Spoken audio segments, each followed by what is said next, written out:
Good morning, everyone. Merry Christmas and Happy Holiday. Yeah. As you can see, we're all decked out right We're here. decked. Shazam. Shazam. A warm a bling. Yes, and guess what? You guys have the ability to call and actually get through because people are used to tomorrow, so we're doing it one day earlier. And anything that I say is not meant to diagnose or replace your medical treatments. So just realize to check with your qualified healthcare practitioner before taking any of the answers that we give you as solutions to any health things. But the number is 866-561-4292. Call now. We have a lot of interesting questions to ask everyone and some really great content. I have an idea, though, to be in the mood. Yeah. You have what do you have? Because it's so decked out, because our producers did such a great job to deck it out. I think that it's only right. No, it's going to mess up my hair. Don't you think? Absolutely. Deck the hall. Come on, Dr. Berg. Come on. No, now. I don't know. I don't know. No. No, you can wear it though. I'll get Steve. Why don't you wear it? You should wear it. Yeah, it's Steve I'll and get Terry to watch Steve and it. Terry. I would wear it. Don't dare me. Uh-oh, there you go. There Perfect. we go. Perfect, Karen. That's great. All right. Let's go to Rose. Rose is from New York City, and she had a question. Are you there, Rose? Hi, Merry Hi. Christmas. Merry Christmas to you, too. Thanks for doing the live show this week. I'm surprised. Yeah. Well, I called a couple of months earlier. I think I'm going through menopause. I'm 42, but it seems like I don't have any symptoms other than like having my period for 2 weeks, and then this month I only had a 7-day break, and then I have had it again. So it's been going on for this is my 3rd month already, and I don't have any night sweats. I don't have any, mood swings. The only thing that's different, I think, is just sleep. I'm having difficulty sleeping, and also my prolonged period. So my question is there any from their supplements? I've been taking kelp. I haven't tried the estrogen yet. I don't know if I need it. My diet's been the same. I've been doing keto IF for 2 years. Okay. Is there also, am I nutrient deficient in anything? Got it. Good questions. I think the first thing that comes to mind that I would try, that's probably the most likely to work product, is the adrenal stress formula. I would, actually I take that back. You need the adrenal and cortisol support. That's the one I would try. Adrenal and cortisol support, because the adrenal is backing up to the ovary, and that's going to actually most likely help you complete this this pathway within the hypothalamus, pituitary, and adrenal pathway, because the ovaries need a backup, and I think the transition is not going as smooth as it should. So I would do that. That should handle. If by some weird chance it doesn't help you, I would start taking something called inositol. Inositol is another B vitamin that supports the hormonal changes that occur through menopause. So that can help reset things, especially from the pituitary hormones coming down. That's what I would do if I were you. So try that and let us know how that works. Thanks for your call. All right. Karen, we drink a lot of Pellegrino, don't we? Yes, we do. Okay, so did you realize that Pellegrino contains some really cool minerals? Did you know that? Yes. Did you know that it contains per liter 52 milligrams of magnesium? No. I bet you didn't know it contained over 200 milligrams of calcium. I did not. And it's very, very, it's broken down into the chemistry that goes in like a rocket ship. So we have magnesium, calcium, and it goes for all spring water. So people are always concerned trying to get their electrolytes or trying to get potassium, magnesium, and calcium from food, but you can get it from water if you do spring water. A little bit of sodium And I taste it as well. It's like 44 milligrams of sodium. Yeah. It has a little chloride, so it's a little salty, which I like. Calcium from food. Oops. And it only has a tiny bit of potassium, so don't try to get your potassium from spring water. It has some silica, which is good for your nails. Silica makes your nails really strong, and your hair strong, and your skin vibrant. And it also has something, a good amount, quite a bit of what's called bicarbonate. So those are things to help neutralize an acidity. So let's say, for example, you're on the ketogenic diet, which you tend to run more acidic, or you took kombucha tea or apple cider vinegar and you feel like you maybe went too far on the acid, Pellegrino or other types of spring waters will help bring you back. Now let me ask a question about that. How would you know what are some symptoms you might have if you're too acid? I just released a video on that, Okay. Karen. You could watch that. But if you're too acid, the biggest thing you're going to notice is your breathing. You're going to have like difficulty breathing, like just can't get enough air. So you drink some Pellegrino or other spring water, bam! You just cannot, you can breathe. You feel calm, and so that can help you. That's an and also easy. you can have like twitches, little twitching. No, it's actually a little twitching in your eyelid or a little tetany thing going on. Sometimes muscle spasm. If you're really acid, you can have arrhythmias, but you can also have arrhythmias if you're too alkaline. So now someone did ask a question about pH because they get all this mixed information on when they Google it, like, oh, I'm too acid or too alkaline. And someone did a test and they found that I'm too acid or too alkaline. And then all of a sudden, now next thing you know, they're drinking alkaline water like at a pH of 9, which is way off the scale. And then they screw up their pH because you shouldn't try to fix your pH by consuming too much of anything, like especially like alkaline water. So if you just eat healthy, your pH will go into where it needs to go. Yeah, because pH, I mean, it varies depending on what you're talking about, right? Right, You have right. stomach pH, you have blood pH, you have intestinal pH. Exactly, And they're all Karen. different. That's right. Finally, someone understands me. All right, It's folks, the- so listen, you caught me in a rare moment of whimsy. Normally, I'm very professional here and never crack any jokes and so on, but I want to remind you and the audience that we have some great quiz questions. So whenever you get to that, by golly, I am ready. Well, we could just jump to one of the questions right off the bat, Steve. Let's go to the first question, which is, what is the top symptom, the most common symptom of low stomach pH, since we're on the topic of pH? Ah, there. Okay, if you don't have enough stomach acid, what's the number one common symptom you might get? That's the question, the first question. Let's go to Michigan and talk to, I think it's Dearborn from Michigan. No, that's Dearborn, Michigan. All right, so I don't even have a name. Oh, yes, I do. Zara from Michigan. Okay, Hello, Michigan. Your last name is Michigan. How are you? Hi, doctor. It's actually Zara from Michigan. Zara. And your last name is Michigan. How are you? Nice to meet you, Mrs. Michigan. Doctor, I've been having problems like for the past, I would say the past year, with my stomach. Like, I'm a very fit person. I work out. I eat very clean. But lately, no matter how clean I eat, I'm still having problems. And I've been coming across your videos regarding low stomach acid, and I think that's what I'm going through. I get really constipated most times. Like, I would drink like the smooth move teas, anything that would help, but nothing's helping. I was even prescribed Miralax, and it never helped me. So I have a question. Like, I have a question. Did this start when you started keto and intermittent fasting, or is it something that's been going on? I'm not keto, to be honest, but I've been eating very clean. I'm not much of a bread eater. I would say my carbs are about, on a daily basis, between 50 to 100 grams a day, but nothing wild, no junk food, no nothing.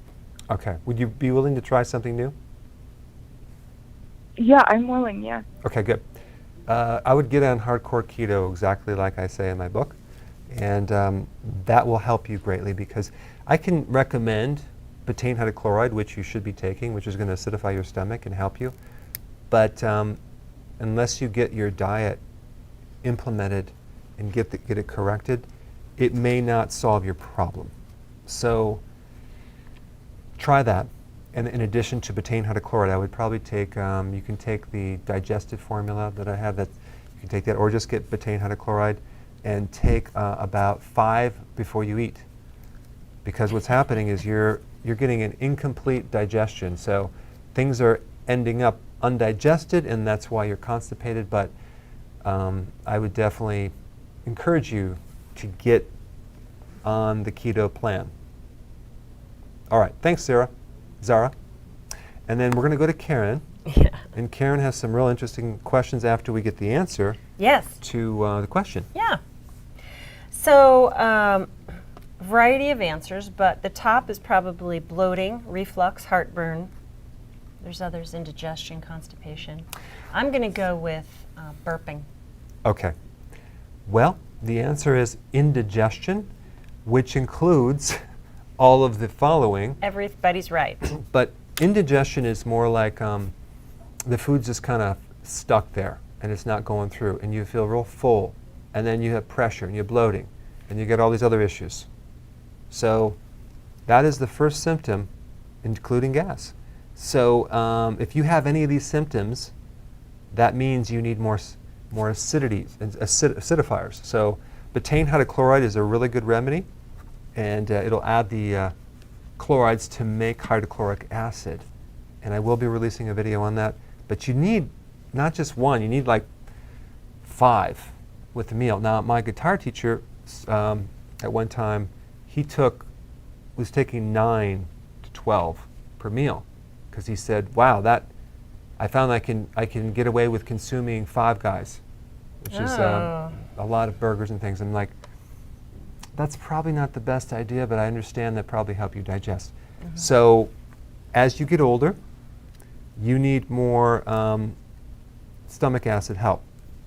Don't chew betaine hydrochloride. It's very acidic, don't chew it. But it'll help you greatly. And it does take some time. It could take weeks to months to really get it completely corrected. But if you're on an acid, what's going to happen is it's going to go from bad to worse, because it's going to now take that last bit of acid you have and pull it out. And I used to have remember I had that testing kit? I would have these little pills with string. People would swallow it, yes, lay on the right side rough. for 15 minutes. We'd pull it back up, measure the pH. And I was shocked to find how many people had a pH that was almost neutral. And I'm like, you got to be kidding. No wonder they have heartburn. Mm-hmm. But I discontinued that test after someone had really a dry throat or esophagus, and I couldn't pull it back up. I'm like, pulling the string, and they're just like, terrible story. It was stuck in their throat. I remember that. So I ended up cutting the string and having them swallow it. And, after that I said, no, that's it. You told me No you more folded tests. them up in a suitcase and got rid of them. It was like I was fishing, and I was trying to pull this hook out of the esophagus there. Well, that was a very long time ago. I won't do that again. That was actually 2 weeks ago.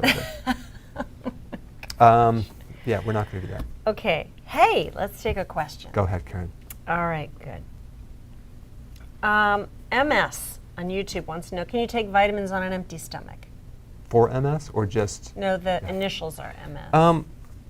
Absolutely. I think I would do that for pretty much most nutrients. I mean, there are certain nutrients that you could take a little bit of oil, let's say, for example, the vitamin D, vitamin E, but in the vitamin D product that I have, I put oil in there. In fact, pretty much all the fat-soluble nutrients that I have, I put a MCT oil in there as a powder to help people absorb it. But yes, it depends on what you're taking. Yeah, it depends on what you're taking. And if it doesn't feel good, don't do it. Don't do it. Okay, what about, gastroparesis and diautonomia. Autonomia? Yeah. Okay, so what I said. gastroparesis is a sluggishness with your digestive system. So the food sits there, and it's exactly what I talked talked about. It's kind of like a type of indigestion. It's what can help that greatly is taking more acid, but there's also another situation that can cause it, which can affect your dysfunction of the autonomic nervous system, which you're trying to pronounce that condition. So you need vitamin B1 to handle this part of the autonomic nervous system to help that. So if you have gastroparesis where the digestion is slow, some really good vitamin B1 is essential. And another one that's really good, especially if you also have, you're pre-diabetic, is something called benfotiamine, which is fat-soluble B1 that will help dysfunction of the autonomic nervous system. Other conditions are called like POTS, where you're standing up too quickly and you kind of like get dizzy, and you there's several conditions like that affect that, but those are two common ones. Okay. Good. So what about someone that has an eating disorder? I mean, I actually got several questions this morning. Advice for someone with an eating disorder of binge eating, and binge eating even if they are keto, trying to be keto. I mean, do they have, they're binging, are they bulimic or just binging? It's just stating binging, but it's an eating disorder. So I can imagine that there would be purging after the binging. Well, I tell you, the binging has to do with just like this obsessive snacking. Let's just put the bulimic thing over to the side. It's a trap, because as soon as you do it, boy, you're in this cycle of blood sugars, and if your blood sugars are down because the insulin's too high pushing it, it's going to affect your mental state to the point where it's going to be very difficult to get out of that trap and just say no, because your body, you have a body demanding the carb. It's not so it's not just mental, it's physical. So the only way out of that is to, first of all, go low carb, number one, and then consume more fat so you can fast longer to the point where you have no physical demand for sugar. And then it's going to be easier. And then it's just a matter of overcoming the habit of doing it. And you have to stay real busy, and and then keep it out of the house, and do the best you can. But if someone is bulimic, I highly recommend that you take a lot of high-level nutrients, a lot of B1, get a lot of sleep, and really take care of your blood sugars, because that's going to put you more in control of this impulse and help you greatly. So that's what I would do. Dr. Berg, would you define sugar a little bit? I mean, I know it's Hershey bar and lava cake and all that, but for those that might have a roll now and then and so on, I mean, where do you say, well, that's not as bad, but maybe it is, right? Is eating a bunch of bread and butter just as bad as having a payday bar or something? Or, Well, that all has to do with how fast that carbohydrate influences your blood sugar. So there's something called the glycemic index, and it goes really, really high. Like we have pure sugar, and then you have low, you have celery.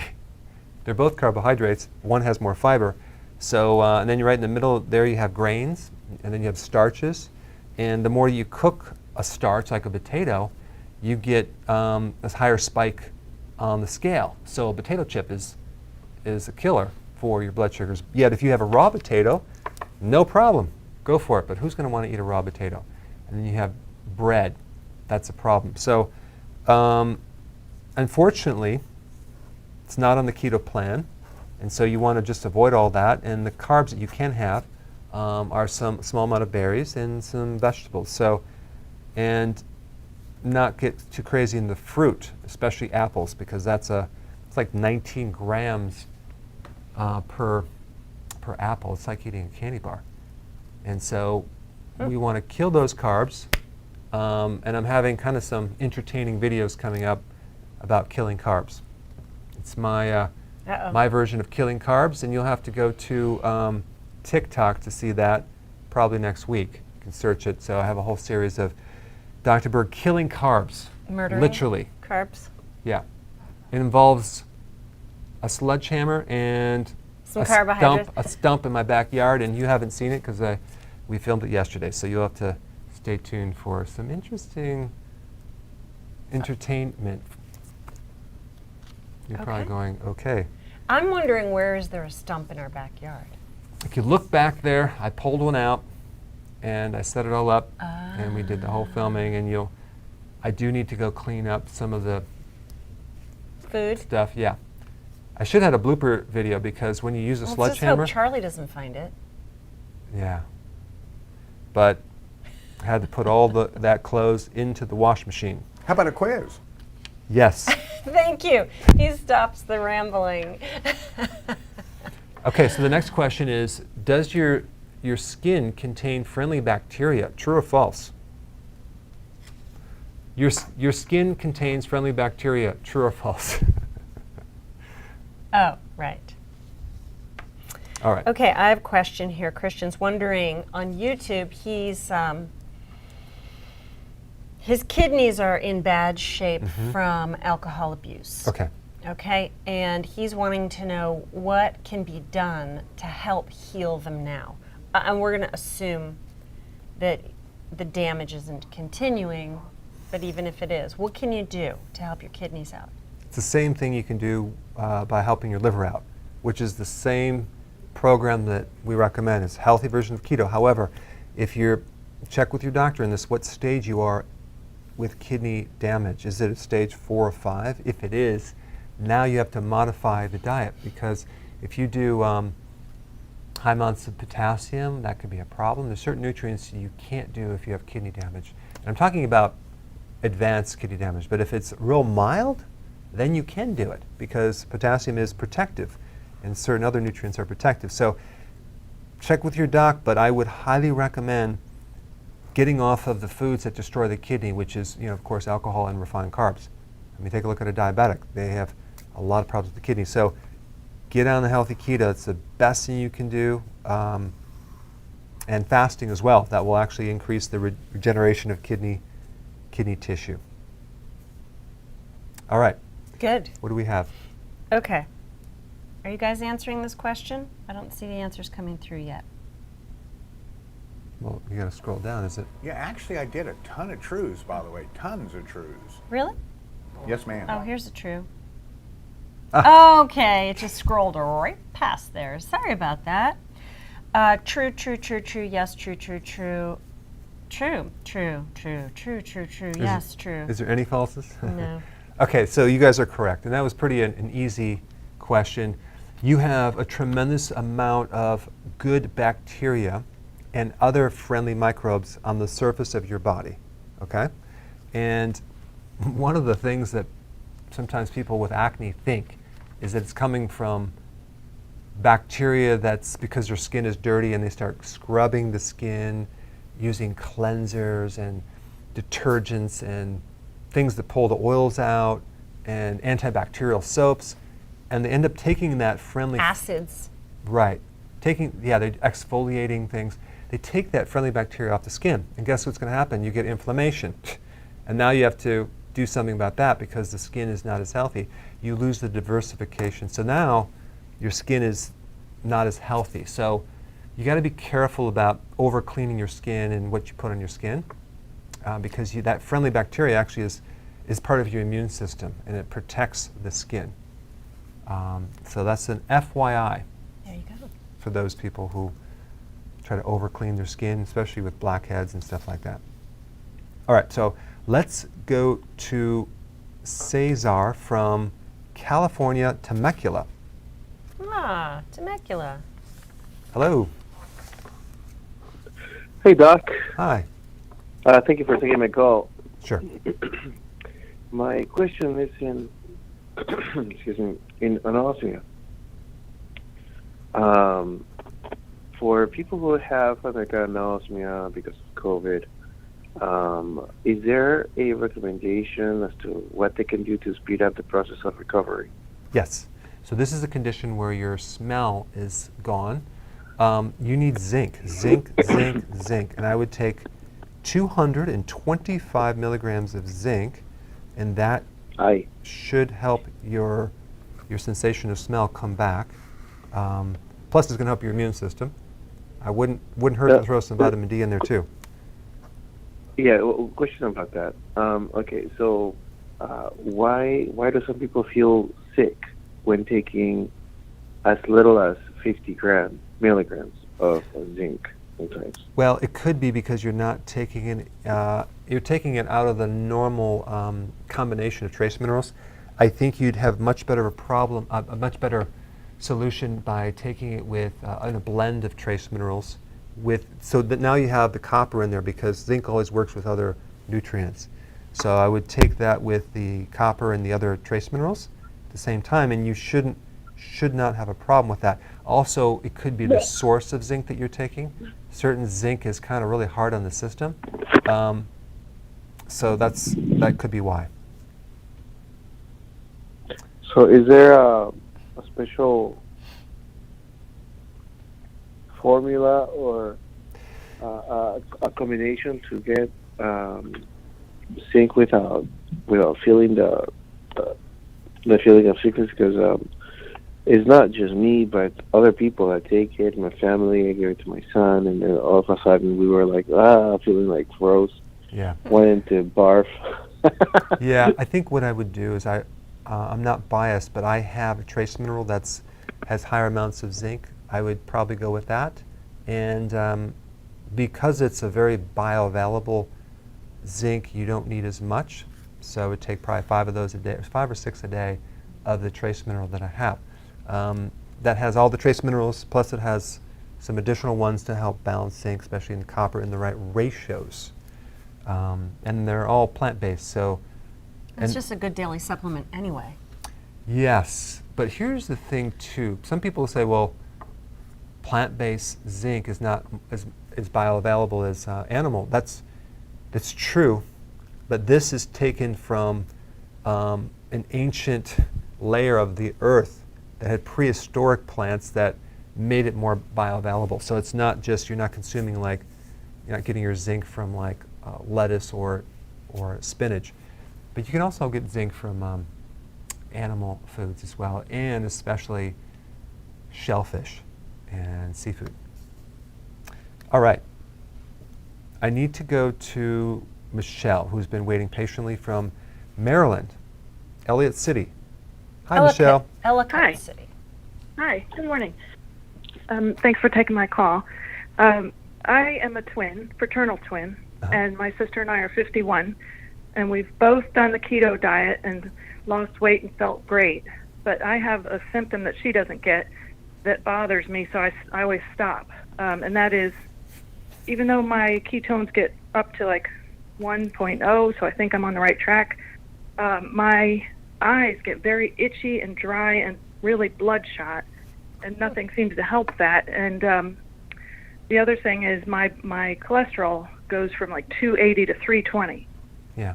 So I really want to do the diet, but I'm missing something, I think. Yeah, and you're describing a vitamin A deficiency, but I don't think it's vitamin A. I think you just need some bile salts. I think what's happening is you don't have enough bile to pull in the vitamin A, and also other vitamins too. But bile salts that's generated from your liver help you metabolize and regulate cholesterol. So anytime someone does keto and the cholesterol goes up, you could just take some bile salts, and that will greatly help. And take one in the morning, empty stomach, one after lunch, and then maybe one in the afternoon. But make sure that you keep the carbs low. Make sure you do a little bit more fasting. And once you take the bile for like a week or so, then add some cod liver oil to make sure you can actually get more vitamin A. And you can take it with the bile to be able to help your vision. If that doesn't work, and it should work, then it just tells us that there's going to be a transition phase, and you still have some insulin resistance that you need to push through. But I think it will work. Thanks for your call.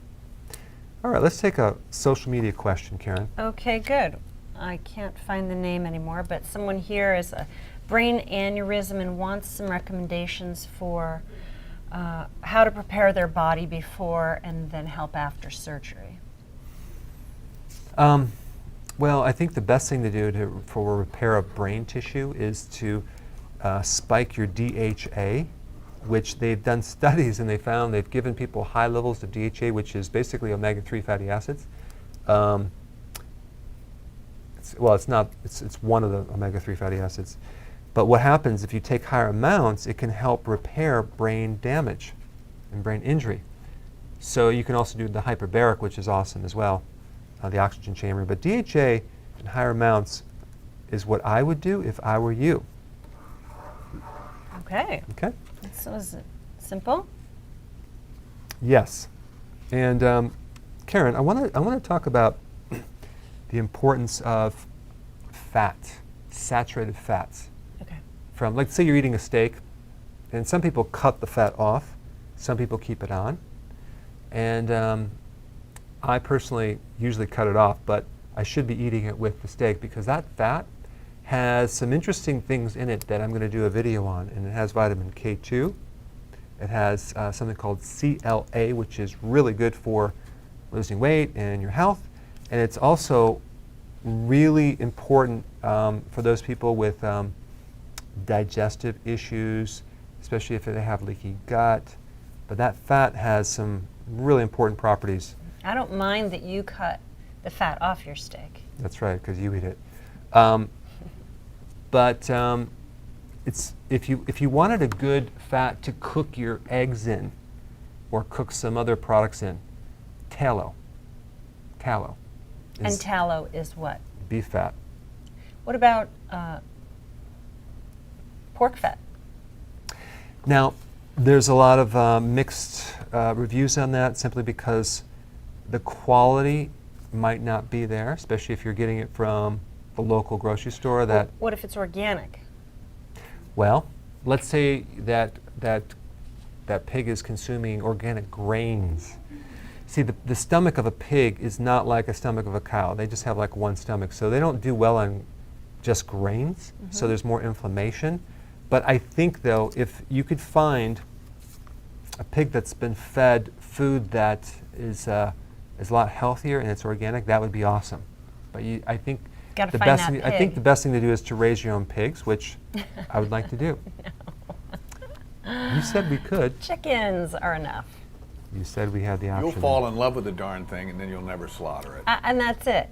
It's already with a animal. If I look in their eyes and they have like those steer, those big brown eyes and those big eyelashes, it's all I can do to not name them and You're know they're saying going to be eat in my oatmeal, freezer. please. I know. Can we talk with Eddie from Arkansas? We can. Okay, Eddie, you're on the air. Go ahead. Hey, how y'all doing today? Great. Hi. All right. I've been going through a lot, back through my teens. I was going through stuff, different stages, and different stuff was happening to me. And now I'm turned 49. I'm 49 now. I turn 50, and I suffer. I got that tinnitus now, but it's not.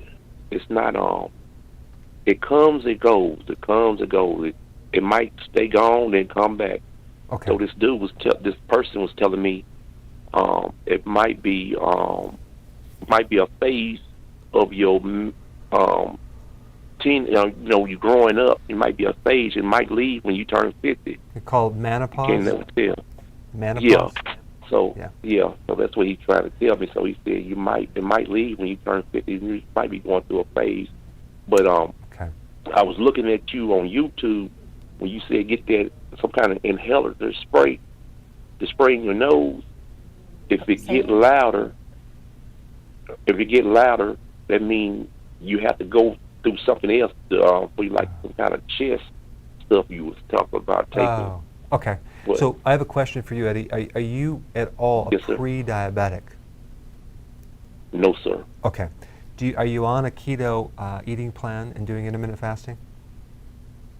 No, sir. I'm trying to get some help. I'm trying to. They told me to get this earring stuff to put in your ear. Okay. The little drops. I got it, but I'm scared to use it. Yeah. I think I have a solution for you, Eddie. Yes, I sir. think I have a solution for you. I did 2 videos on tinnitus, which is ringing the ear, and you can watch them both. And then there's one technique that you can try. It works maybe 40 to 50% of the time. Doesn't work all the time. And the other video is about taking a product called benfotiamine. I want to explain what that is. You can get it from the health It's called benfotiamine.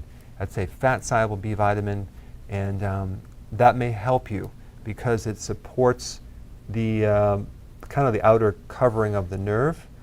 But if you're not on keto, that could explain why you might have the symptom, because so many people, especially as they get older, they start developing problems with what's called insulin resistance, and it affects the tiny nerves, sometimes of the inner ear. So if I were you, I think it would be less important to take that remedy, but I would take it, I mean, if you could get it, than to do what's called healthy keto, which is a certain eating plan, and intermittent fasting. If you go to my website, Dr. Berg, go to blog, I have video 1, 2, 3, you just watch all those videos, and you start getting on this eating plan. What that should do, Eddie, is drop your inflammation throughout your whole body, including the inner ear, and I think that will probably produce the biggest impact with regard to what your symptom is, more than anything else. And if that doesn't 100% handle it, take some benfotiamine. But just let's keep it simple. Get on healthy keto, and you're going to find that that's going to help you with a lot of things, especially as you go into your 50s. And you know, I'm 39, so I don't know what it's like. I'm just kidding. I'm 55, I think. But yes, so do keto. In fact, do I have this? Yes, I do this. Okay, so I'm not going to say anything because I have it as part of my question. Karen, are we ready for a quiz? Yes. Okay. What's worse for your health? Juice or soda? Oh, okay. What's worse for your liver? Juice or soda? Okay, that's the question. Okay. And then we're going to go take a question from the social medias. Social media wants to know why they are up going to the bathroom so much in the middle of the night.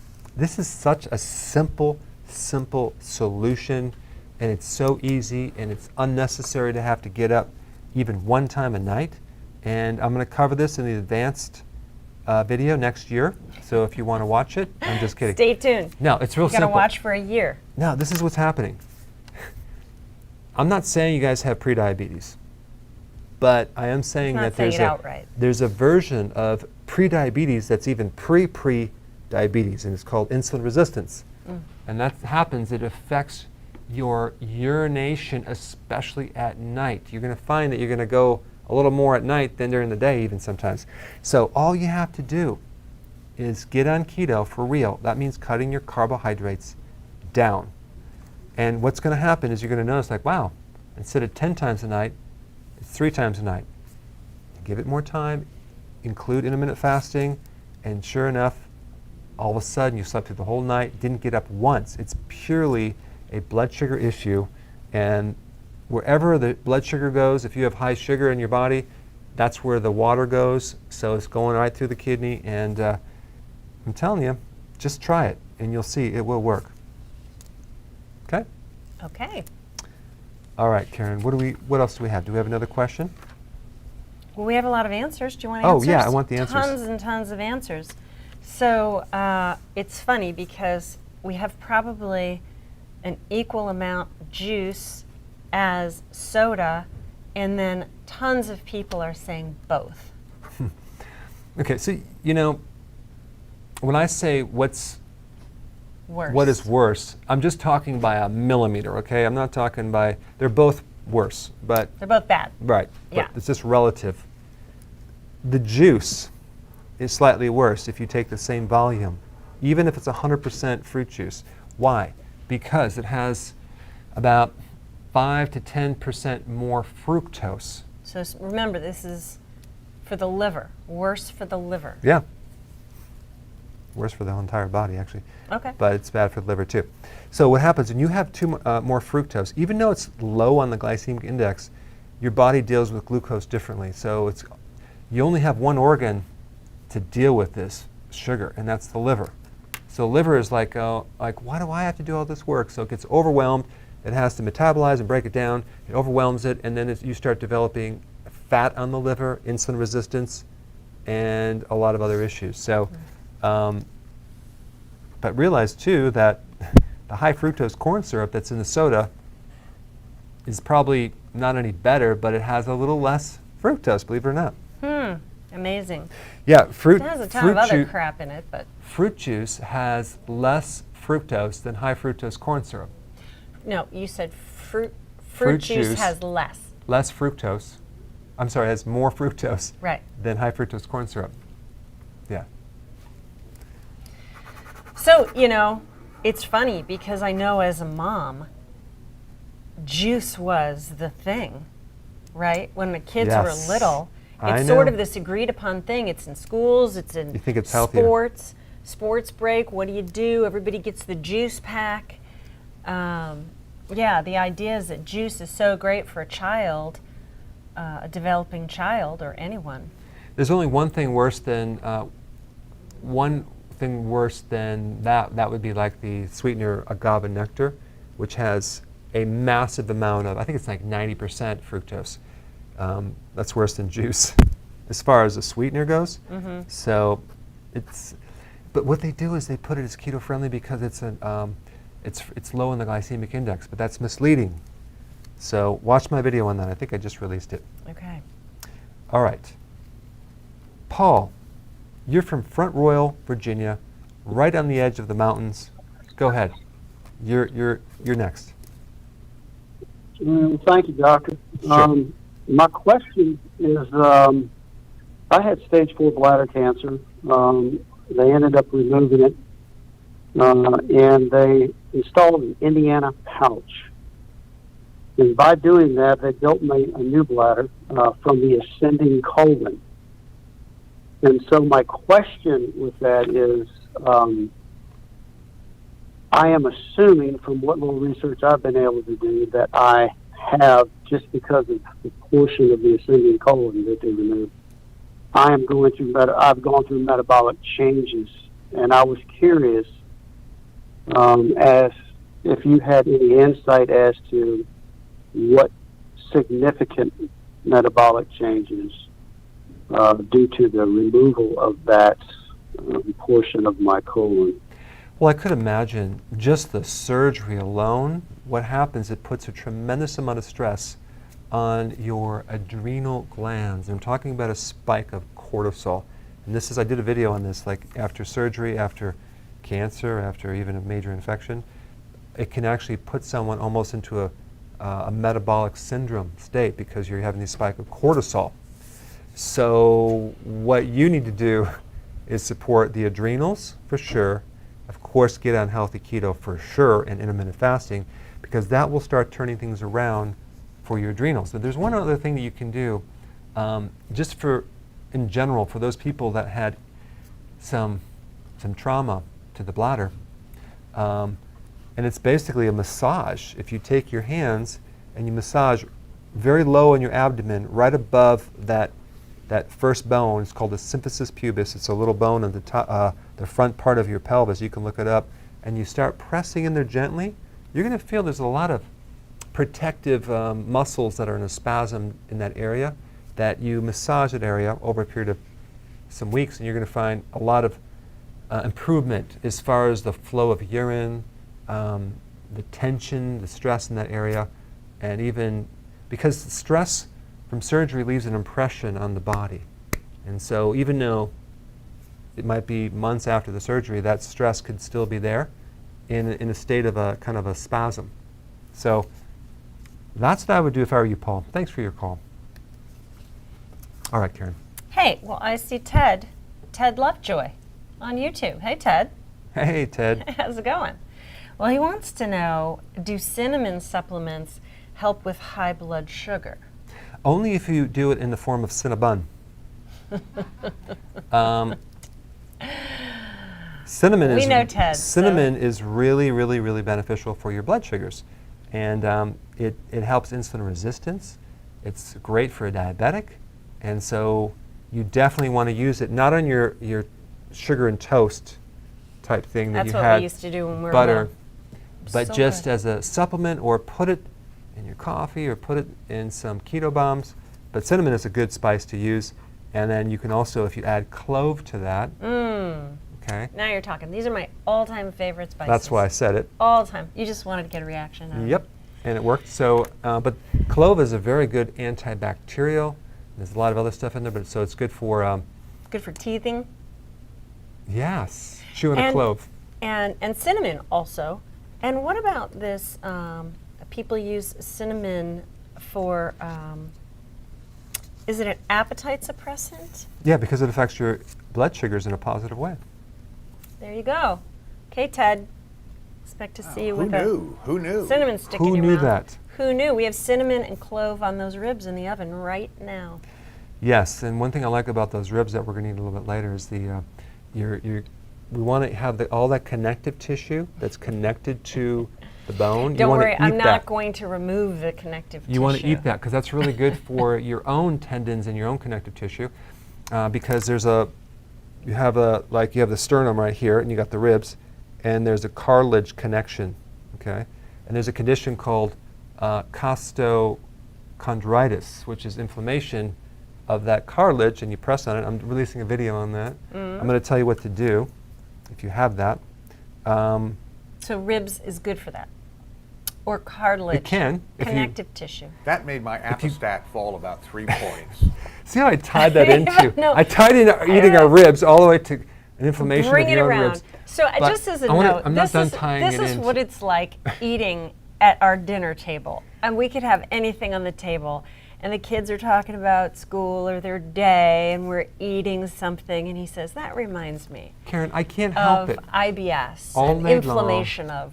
My head is into this topic, and I have to tell everyone about the details. But the interesting thing about the ribs is I was taking Lucy, who's a granddaughter, and kind of playing around with her on a little hill, going around in a circle. We got so dizzy.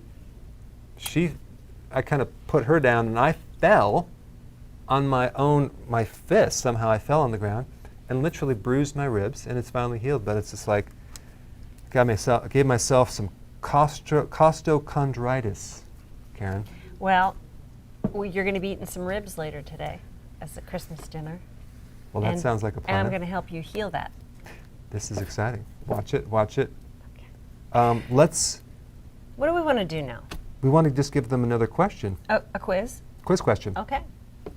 So let's put it up on the screen because I cannot read my handwriting. What is the biggest problem with regular sea salt? There's a lot of problems, but what's the biggest problem? Okay, while these guys are answering that, a salt question. Bill on YouTube brings up this interesting point. If keto is an ancestral diet, which I don't know that it is, but say it is, right? It is. Okay. Then why do we need extra salt, sea salt, now? Suggesting, did they have inadequate sea salt when they were eating, or did they have more salt naturally with whatever they were eating? Oh, that was a really good question, Bill. I think it's a good question. Certain animals, horses, cows need salt, deer needs salt. I think maybe that just tells you that our bodies were designed, because we have requirements for salt. So obviously our bodies were designed close to the shores of an ocean to get this salt water or seafood, because we required it. And if you don't get enough salt, you literally die. So we need a certain amount of salt or our muscles get weak. In fact, what I'm going to do is, you just gave me another idea for the next video. What is the first symptom of a salt deficiency? I'm just always trying to think of something. Okay. I know. Well, there you go, Bill. Thanks. You gave him a video, and it's a good point. And, you know, who's to say it was an ancestral diet, but who's to say that you know, people that lived on the coast and ate seafood and things like that may well have been much healthier and lived longer lives. We know that, you know, people in the olden days didn't live as long as we're living now in many places, but in some places they did live longer. The other thing that was kind of a evolutionary thing that really helped even develop a bigger brain is the DHA from the seafood. Started consuming that and started developing a little larger brain because Probably the why DHA. they live so long in the blue zone. Isn't that an island? You know what's interesting about the blue zone? We got to go there. Yeah, but you know what? What? They do have a high rate of certain autoimmune diseases, and I don't know why, but I'm still looking at It's that. all the It's carbs. something. There's something. No, they don't. I mean, not as Okay, much. you lost me. Blue zone? Oh, It's off the coast of or Italy. by Italy. I thought they Um, lived super, super long. They do. I'm not saying they don't live long, but I'm just saying there's a very, very high incidence of autoimmune. Don't ask me why. I'm still looking at that. There's some Okay. theories out there. Why? I don't know. Okay, let me What go do we back have, here Karen? and see, because we talked right through it. Okay, so ask the question again. All right. So, what's the biggest problem with sea salt? Regular sea salt. So, interesting. A couple people here say microplastic. Wow, you guys are in the know. I didn't even know that. I know in some spices it contains wood pulp, and they don't have to mark that it contains wood pulp. But I didn't know about the plastics, but a lot of people are saying microplastics. Oh, that's interesting. What a coincidence. They must have watched my video I just released Oh. yesterday that Karen did not watch. So that's revealing. But Okay, is that the answer? yes, that is the answer. Okay. Microplastics. I can't keep up with them all. I'll send them over to you in the morning. Okay. Okay, so microplastics. Now, if you're doing Himalayan salt from, from the Himalayas, you're not. That was before we had humans and pollution, so you're not going to find microplastics up there in the mountain. Also, Celtic salt, you're not going to find it. There's, I think, red salt is good. There's several others that are good, but just because it says sea salt, it could be from an area of the ocean that's polluted, and 90%, 9 out of 10 companies have been found to have microplastics, which can act as a endocrine disruptor. So any products that you see sea salt, don't consume it. We're trying to go away from microplastics.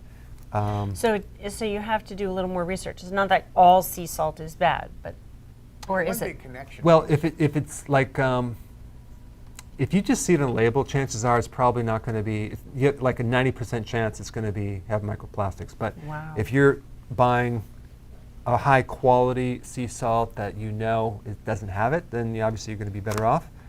But But the Himalayan sea salt, the Himalayan salt, that's sea salt, right? yes, but that's from a mountain ridge. Okay. Just a quick note, the problem is that all these plastic chairs and everything, eventually, yes, they break down, but they turn into what Dr. Berg just described. And so plastic is with us for millions of years, and just because it turns into these little micro pellets doesn't mean it is gone. It's very difficult to break down, and we're all consuming it. So I'm not a big environmental guy, but I'll tell you what, plastic is a nightmare for our planet, and we got to do something about it. Yeah, and it just creates inflammation, and so you need to do everything you can to minimize the exposure and also build up your own system so you don't, because there's certain chemicals in those plastics that cause cancer, and so it's in the lining of water bottles. Mm-hmm. It's in the lining of cans, like in canned water. So you want to do it glass. Glass is the best because these chemicals. Actually, there was a huge study I just released that just does decrease your lifespan. So why even be exposed to it if you don't have to? It's a lot of stuff to watch out for, but hey, what else are you going to do? Might as well get healthy. What else are you going to do, right? Hey, I want to say this because this is super cool. Where'd it go? Nicole Marie Peterson is watching from YouTube, via YouTube. I don't know where she is. But she typed in, Dr. Berg, I lost 200 pounds because of you. Wow. That's so awesome. That is awesome. Amazing. She loves the apple cider vinegar, I guess, too, because Oh, she's that's great. thumbs that's up great. and doing this. And, it's there's two things. Yes, without all your information and all your research, none of this would be able to happen. But the other thing is I just go, wow, Nicole, you applied the data and you stuck with it to lose 200 pounds. That is outstanding. Would you be able to lift someone up that's 200 pounds? No. I know, that's a heavy weight. That's like huge. That's amazing It's a to be huge able amount to of weight. take So that weight very off well your body. done. Think about what's happening to her knees, her joints and her ankles, the pressure on her low back. Probably just gave her so much relief just from having that huge weight. Very well done, That's Nicole. really well That done. is awesome. Congratulations. Yeah, that is That's awesome. really awesome. Okay. Okay. What do we have as the, we already did we did the microplastics. We did the microplastics. Now we're going to go to Christian from Sacramento, California. Had a question. Go ahead, Christian. Oh my God, it's a pleasure. All right. Hello? Hello, hi. Hi, so I just had a CT scan. They seen that I have a fatty liver and also that my kidneys are not doing too well. I'm really high. I'm like 190 MMC on creatine, urine test, I guess. I haven't read too much about it. And, you know, I stopped drinking. I was drinking for like over a decade, and I stopped for like over 6 months now. 6 months now. And, you know, I'm still having a lot of bowel problems. Feel like low energy. I did get a sleep apnea test done, and I ain't going to get a machine. So I'm hope that's going to help me on that part, on the sleeping part. But as far as my kidneys and fatty liver, what would you, what knowledge can you give me to help me out? Yeah. Question. Have you started yet on the healthy keto diet as well as intermittent fasting yet? I've been on it for about 3 weeks. I Okay. haven't had one piece of bread. Good for you. But I'm still having those bowel problems, and it's a little bit frustrating, but it probably takes time. So let me explain what to do, because you're dealing with a little weakness within the liver because you're not, because you have a fatty liver. So the capacity of that function is less than it should be. So you're on the keto plan, awesome, stay with it. It's going to help you. It's going to take some time, but to speed up, especially to take that fat off the liver, you need purified bile salts. There's something I would recommend, gallbladder formula, because it has purified bile salts and a lot of other things. I would probably take one in the morning, take one for lunch, take one in the afternoon, and that's going to start to help speed up the release of fat off the liver. And that will also help your bowels, because I don't think you have enough bile to help the lubrication through the bowels. The bile also acts as an anti-inflammatory in the digestive system, very, very essential. But the last thing that I would recommend is called choline. Get you some choline and then take it, probably double the dosage. Choline is a real powerful thing to speed up removal of fat from the liver, and I think that's going to help you greatly. I think you're going to be in for a treat, though. Just give it another month or so. All right. Karen, we have another question. We have 2 minutes. Okay. Should the elderly do intermittent fasting? Okay. That's a question. And then I want to ask a question. I know you have some calls here, but Jeff on YouTube says he's confused about the difference between fasting and starving. Yeah, yeah. And I saw an interesting video where someone explained, you know, this is just going to be my 2 cents, and then of course Jeff's asking you, but that fasting is a voluntary withholding of food for a period of time in order to get your body to utilize its own food source. So there's no starving. A starving is non-voluntary lack of nutrients to a point where, you know. And you saw this video, and it wasn't mine, because I created one on it, which I'll. It So, yeah. wasn't you, but it was Watching alternate videos, It Karen? was. It popped up. It popped up. What am I gonna say? It's So- someone you love. So when you fast, you're tapping into your fat. When you're starving, you no longer have any fat. So now you're tapping into your muscle and organ tissue. That's the basic difference. And so, so if you have any fat in your body to burn, you're not going to starve. You will not starve, because your body will always go after the fat first before these other things. Good. All right. So, Okay. Gary, you had a question. Go ahead. Yes, please. I've got a cardiologist appointment on Monday, and he's given me a lot of grief because my triglycerides are high. My total cholesterol is 249, triglycerides 161, and so on. Okay. Do I need to be concerned overly about that, or just tell him to read your material? Hey, Gary, I just had a question. Are you on keto? I am. Okay. 19 months, 60 pounds. Wow. A1C is 5.6. Wow. And I absolutely I absolutely love what you're doing. You and Karen are superstars. Diane and I, between the two of us, have lost over 120 pounds. Oh, wow. That's great. We're getting healthier by the day. Oh, that's great, Gary. Gary, I think this is what what I would do. Realize that the main type of fat that is stored in your fat cells, adipose tissue, is triglycerides. And when you're on keto, it's coming out. So you're going to have more circulating triglycerides to use as energy. There's a couple ways you could deal with this. I would definitely want to get an advanced lipid profile to look at the LDL, which is the most important thing, and as far as the different types of LDL. And then I would also probably add some purified bile salts to this that will help you. I would also add maybe some exercise, because these triglycerides are packaged and they're going to be used as energy. So if you exercise more, you'll burn them off as energy. Personally, I would not be that concerned. I think a CAC test, a coronary artery calcification test, would be way more important, especially since there's actually no evidence to show that high triglycerides are connected to increased risk of heart disease. There's nothing out there. I'd like to see it. It's been debunked. I mean, some of the original false studies that they omitted some data in some of the studies. So that's my take on it, Gary. Gallbladder is something I would support with the bile salts. And then I think we need to answer this question, and I'll take the last question. The answer's yes.